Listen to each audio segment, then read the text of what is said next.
నాకున్న మంత్రివర్గ సహచరులు కానీ ఎమ్మెల్యేలు కానీ అందరి తరపున నేను మాటిస్తున్నాను.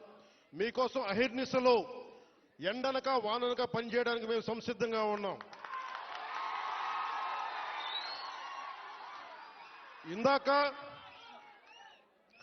కలెక్టర్ గారు నా దృష్టికి తీసుకొచ్చారు.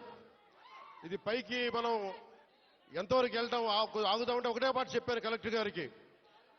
1 కిలోమీటర్ నడిస్తే కానీ సాధక బాధలు తెలియవు నాకు, కనీసం నేను నడవాలి నేను. అలాంటిది నలుగురు డోలీ పట్టుకొని ఒక గర్భిణీ స్త్రీని పట్టుకొని ఎంత ఇబ్బంది పడతారో బాధ నాకు తెలియాలంటే ముందు నేను నడవాలి, నేను నడుస్తాను దీనికని చెప్పాను.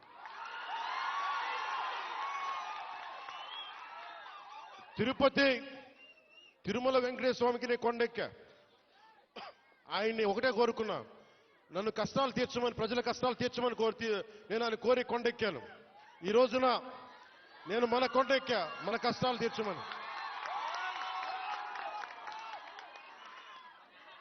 నా పక్కనే ఉన్న పంచాయతీరాజ్ కమిషనర్ గారికి కూడా, అడిషనల్ జాయింట్ సెక్రటరీ వారికి కూడా ఒకటే చెప్పాను. నా పిఎస్ మసూదన్ గారికి కూడా ఒకటే చెప్పాను. మీరు ఈ రోడ్డు వేసే లోపు ముందు కనీసం ఈ రోడ్డుని రోడ్ రోలర్లు పెట్టి కొంచెం శుభ్రంగా నడిచేలా చేయమని కోరుకుంటున్నా. నేను అది ఆదేశించాను. ఎందుకంటే టెండర్ కాల్ఫర్ చేసి రోడ్డు వేయడానికి కొన్ని నెలల సమయం తీసుకుంటుంది కాబట్టి ఈ లోపునే మీరు అవసరమైతే మీరు కొంత మనరేగా నిధుల్ని మళ్ళీ దానికై వెచ్చించి కనీసం మెయిన్ రోడ్డు వచ్చేలా 9 కిలోమీటర్ల బీటీ రోడ్డు వచ్చే లోపు మట్టి రోడ్డుని, బలమైన మట్టి రోడ్డు వేయమని చెప్తా ఉన్నాను. ఇది ఇంకా ఈరోజు తుఫాన్ అయితే ఉంది కానీ రోజు ఇప్పుడు శీతాకాలం కాబట్టి అందుకని రోడ్డు వేయమని మరి చెప్పాను. దాన్ని కూడా నేనే దగ్గరుండి ఉప ముఖ్యమంత్రి పేషి నుంచి నేనే దీన్ని పర్యవేక్షిస్తాను.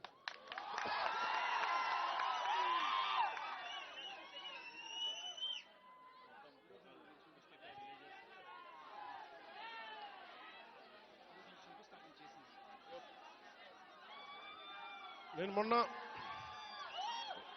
కూర్చోవాలి మీరందరూ అక్కడ. మొన్న ముఖ్యమంత్రి గారితో గౌరవ ముఖ్యమంత్రి ఒక్క నిమిషం గౌరవ ముఖ్యమంత్రి శ్రీ చంద్రబాబు నాయుడు గారి ఆఫీస్కి వెళ్ళి ఆయన పేషీకి వెళ్ళి ఒకటి తెలియజేశాను. సార్ 70 సంవత్సరాల మనకి స్వాతంత్రం వచ్చిన తర్వాత కూడా ఇంకా పిల్లలు ఇబ్బంది పడతా ఉన్నారు. మన్యం ప్రాంతంలో రోడ్లు లేవు. ఎట్లయినా మీరు అంటే నిధుల కొరత ఉన్నప్పటికీ గత ప్రభుత్వం డబ్బులు సంపూర్ణంగా ఊడ్చేసింది. మీకు మద్యం మీద ధర పెంచి దాని మీద కూడా డబ్బులు చేసుకున్నారు. 25,000 కోట్లు భవిష్యత్తులో ఇంత తాగుతారని చెప్పి దాని మీద కూడా డబ్బులు తీసుకున్నారు. దాదాపు ఎన్నో వేల, దాదాపు 15,000-20,000 కోట్ల రూపాయలు అప్పులు తీసుకున్నారు, ముఖ్యంగా 3 జిల్లాలకు సంబంధించిన ఆస్తుల మీద. ఇవన్నీ డబ్బులు తీసుకొని కూడా రోడ్డు వేయలేదు. మరి ఏం చేశారు అభివృద్ధి అంటే మీరు ఆలోచించండి.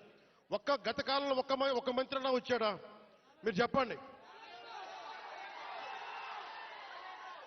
ఈ రోజున నేను అధికారం రాకముందు ప్రజల్లో ఉన్నాను, అధికారం వచ్చిన తర్వాత కూడా నేను మీకోసమే పనిచేస్తాను. ఇక్కడున్న యువతకి నేను ఇదే మీకు మాటిస్తున్నాను. ఈ రోజున మన సాలూరు నుంచి నేను ఒకటే మాటిస్తున్నాను. నేను మన మన్యం ప్రాంతాలు యువతకి ఉపాధిలో కల్పించేలాగా టూరిజం వైపు కానీ చాలా మంది ఇక్కడికి మీకు ఉపాధి అవకాశాలు కల్పించేలా నేను